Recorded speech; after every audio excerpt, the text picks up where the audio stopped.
Good morning વિદ્યાર્થી મિત્રો, આજે આપણે ધોરણ 1માં ઇંગ્લિશનું 8મું લેક્ચર ભણીશું. તો દરેક વિદ્યાર્થી મિત્રોએ ઇંગ્લિશની સ્વાધ્યાયપોથી કાઢવી અને એમાં પાના નંબર 48 કાઢી અને એમાં આપણે સ્વર વિશે ભણીશું. કાઢ્યું દરેક વિદ્યાર્થી મિત્રોએ પાના નંબર 48 કાઢ્યું ને? તો જો એની અંદર આજે આપણે યુ સ્વર વિશે શીખીશું.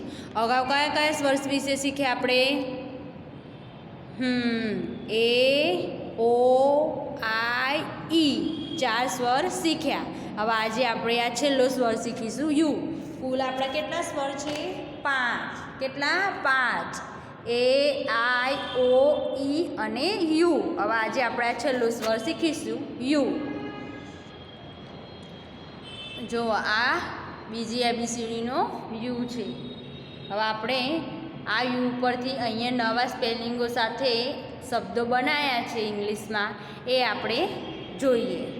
તો જો પહેલો યુ પરથી બનાવેલો યુ અને એન. તો યુ અને એન તો શું કહેવાય? યુ એટલે અ અને એન એટલે ન, અન. શું કહેવાય? અન. હવે ઇંગ્લિશમાં શબ્દોમાં ઉચ્ચારણ નીચે છે. યુનું અ થાય અને એનનું ન થાય એટલે અન. હવે બીજું જોઈએ આપણે. યુ ટી, અટ એટલે યુ અને ટી. તો યુનો અ થાય અને ટીનો ટ થાય તો અટ. શું થાય? અટ. આપણે જોયું હતું ને એબીસીડીના મૂળાક્ષરોમાં ઉચ્ચારણ શબ્દોમાં, એ જ આ ઇંગ્લિશમાં સ્પેલિંગ એ છે, નીચે એનું શબ્દોમાં ઉચ્ચારણ છે મૂળાક્ષરોનું. હવે આપણે આ ત્રીજું જોઈએ. યુ આર તો શું કહેવાય? યુનો અ થાય અને આરનો ર તો અર. પછી આપણે આ જોઈએ. યુ બી યુનો અ અને બીનો બ એટલે શું થાય? અબ. શું થાય? અબ. પછી આ જોઈએ. યુ ડી યુનો શું થાય? અ અને ડીનો ડ તો અડ. તમારા કમ્પ્લીટ આવડવું જોઈએ કે યુને શું કહેવાય શબ્દોમાં ઇંગ્લિશમાં? તો અ. પછી ટીનો તો ટ. તો તમને એ પ્રમાણે ઇંગ્લિશમાં સ્પેલિંગ બી આવડશે.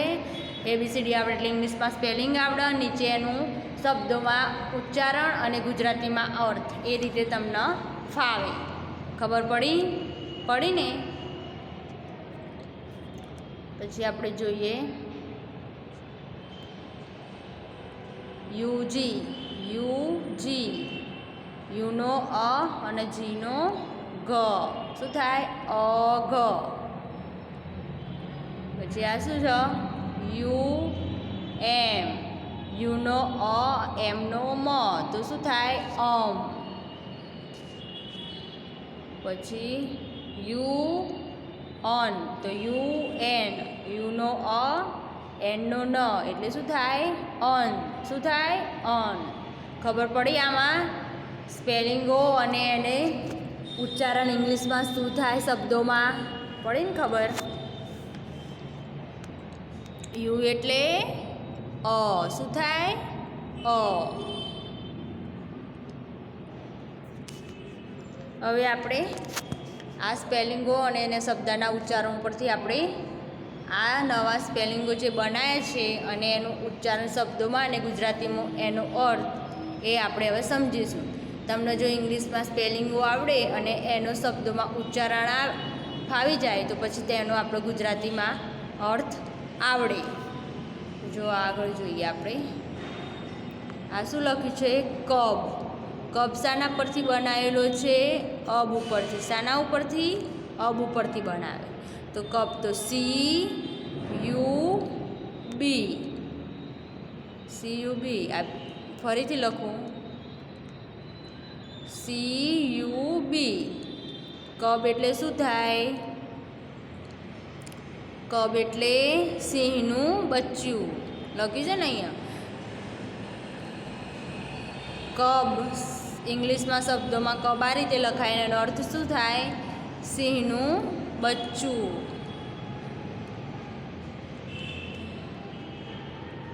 લખ્યું છે ને કબ શબ્દોમાં એ લખ્યું છે જો અહીંયા. અને ગુજરાતીમાં એનો અર્થ શું થાય તો સિંહનું બચ્ચું. એટલે તમને ત્રણેય આવડવા જોઈએ. આ સ્પેલિંગ આવડવું જોઈએ, પછી આ સ્પેલિંગનો શબ્દોમાં શું કહેવાય એને એ પણ આવડવું જોઈએ, અને એનો ગુજરાતીમાં અર્થ શું થાય એ પણ આવડવું જોઈએ. પરીક્ષામાં બધું પૂછાશે. એટલે તમને એબીસીડી એ પાવરફુલ હોવી જોઈએ. એબીસીડીના જે મૂળાક્ષર કહે એનું ઉચ્ચારણ એ કમ્પ્લીટ હોવું જોઈએ. એટલે કરીને પછી તમને એનો ગુજરાતીમાં શું કહેવાય એ ખબર પડે. હવે આ શું કહેવાય? ટબ. આપણા ઘરે હોય છે ને નાહવા જઈએ ત્યારે આપણે ટબ કપડાં ધોવામાં હોય ને એ આ ટબ છે. એવું ટબનું સ્પેલિંગ શું થાય? TUB. હવે ટબ શાના ઉપરથી બનાવેલો છે? આયરો અબ ઉપરથી બનાવેલો છે. શાના ઉપરથી બનાવેલો છે? અબ. કબ અને ટબ બંને અબ ઉપરથી બનાવેલો છે. તો ટબ એટલે જ ગુજરાતીમાં ટબ જ થાય. અને એનું સ્પેલિંગ શું થાય? TUB. ટબ એટલે ટબ. પછી આ શું છે? બગ. બગ અગ ઉપરથી બનાવેલો છે. તો BUG. બગ એટલે શું થાય? જીવડું. માકડ શું થાય? બે થાય. જીવડું બી કહેવાય અને માકડ બી કહેવાય. માકડ. જો અહીંયા લખીશ બગ એટલે જીવડું, માકડ. પછી જો આ જગ. જગને શું કહેવાય? કુંજો. તો જગ શાના પરથી બનાવે છે? એ પણ અગ ઉપરથી બનાવે છે. તો જો JUG. જગ એટલે શું થાય ગુજરાતીમાં? કુંજો. શું થાય? કુંજો. લખેલું છે અહીંયા જો. એટલે તમારે તૈયાર કરવાનું. બીજું આ શું છે? મગ. આપણે જે કપ હોય એને શું કહેવાય? ઇંગ્લિશમાં મગ કહેવાય. શું કહેવાય? મગ. અને ગુજરાતીમાં પ્યાલો કહીએ, કપ કહીએ, એ રીતે જો અહીંયા મગ. મગ પણ અગ ઉપરથી બનાવેલું છે જુઓ. તો સ્પેલિંગ શું થાય? MUG. મગ એટલે શું થાય? પ્યાલો. શું થાય? પ્યાલો. પછી આ શું છે? ઘન. એ શાના પરથી બનાવી છે? અન ઉપરથી. ઘનનું સ્પેલિંગ શું થાય? GUN. ઘન એટલે શું થાય? ગુજરાતીમાં બંદૂક. અને ઇંગ્લિશમાં શબ્દોમાં શું કહેવાય? ગન. શું કહેવાય? ગન. ગન એટલે બંદૂક. જો અહીંયા જો ક્યુબ છે, પછી ટ્યુબ છે, બગ છે, એમાં પાછળ અ આવે છે ને ક. તો અને શું કહેવાય ઇંગ્લિશમાં? યુ. એટલે અહીંયા યુ વચ્ચે દરેકમાં આવે. ખબર પડી ને? એટલે આપણે CUB એમ લખાય છે. એટલે કબ એટલે કે કસી અને બનો બી એ રીતે ના લખાય, પણ કબ એટલે કબમાં પાછળ ક બોલે તો પાછળ અવાજ આવે છે ને અ જેવો. એટલે અનું શું થાય ઇંગ્લિશમાં? યુ થાય. એટલે અહીંયા દરેકમાં વચ્ચે યુ લખ્યો છે, કારણ કે એનું ઉચ્ચારણ થાય એટલે આપણે એ રીતે સ્પેલિંગ લખવાનું હોય. હવે આગળ જોઈએ આપણે ઘમ. ઘમ શાના પરથી બનાવ્યું છે? અમ ઉપરથી.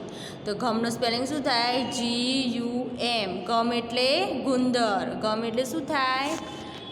ગુજરાતીમાં ગુંદર. શું થાય? આ ઇંગ્લિશમાં શબ્દોમાં ગમ કહેવાય. ઇંગ્લિશમાં સ્પેલિંગ GUM અને ગુજરાતીમાં ઉચ્ચારણ ગુંદર. પડે ને ખબર? ગમ એટલે શબ્દોમાં ગમ અને આ ગુંદર. પછી આ શું છે? બન. બન શાના પરથી બને છે? તો અન ઉપરથી. તો બનમાં શું આવે? BUN spelling. બન એટલે શું થાય? પાઉં. દરેક પાઉંભાજીમાં પાઉં ખાય છે ને. પછી બીજા શામાં ખાય? વડાપાઉં. પછી બીજું કયું છે? દાબેલી. એ બધામાં ખવાય ને પાઉં, એ કહેવાય. આ બન એટલે પાઉં. શું કહેવાય? પાઉં. પછી આ જો આ રહી ગયું હતું આપણે. આ શું કહેવાય? રંગ. રંગ પણ અંગ ઉપરથી બનાવેલો છે. તો રંગનું સ્પેલિંગ શું થાય? RUG. રંગ એટલે શું થાય? ગોદડું. રંગ એટલે આ રંગ શબ્દોમાં, ઇંગ્લિશમાં શબ્દોમાં આ રીતે રંગ લખાય અને ગુજરાતીમાં એનો અર્થ શું થાય? ગોદડું. શું થાય? ગોદડું.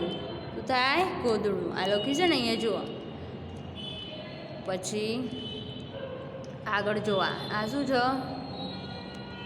સન. સન શાના પરથી બનાવેલો છે? અન ઉપરથી. SUN. SUN. સન એટલે શબ્દોમાં સન આ રીતે, ગુજરાતીમાં સૂર્ય. શું થાય? સૂર્ય. સન એટલે સૂર્ય. પછી આ હટ, તો હટ ઉપરથી બનાવેલું છે હટ. HUT. હટ એટલે શું થાય?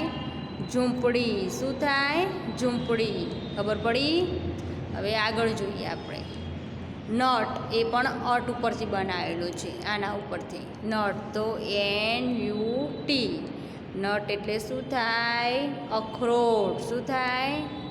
અખરોટ. ભાવે છે ને દરેકને? અત્યારે તો બધા ખાતા હશે શિયાળામાં. ભાવે છે ને? એને શું કહેવાય? નટ. ઇંગ્લિશમાં નટ કહેવાય. એનો સ્પેલિંગ શું થાય ઇંગ્લિશમાં? NUT.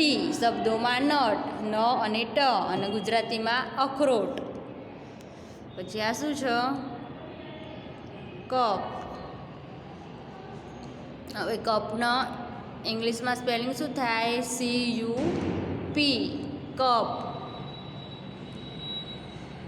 હવે કપનો ગુજરાતીમાં અને ઇંગ્લિશમાં શબ્દોમાં બંનેમાં કપ જ કહેવાય. જો નાનો હોય ને એને કપ કહેવાય, થોડો મોટો હોય એને શું કહેવાય? મગ. ખબર પડી ને? આમાં બંનેમાં આ ફરક છે. નાનો હોય આપણે કપ રકાબીને કહેતા, એમાં કપ આવે, મોટો જે આવે ને એને શું કહેવાય? મગ. હવે આગળ જોઈએ આપણે. આને શું કહેવાય? પપ. કૂતરાનું બચ્ચું હોય ને એને શું કહેવાય? પપ. PUP. પપ એટલે શબ્દોમાં પપ આ રીતે લખાય અને ગુજરાતીમાં શું કહેવાય? એનો અર્થ ગલુડિયું. શું કહેવાય? ગલુડિયું. જો આ રીતે ગલુડિયું.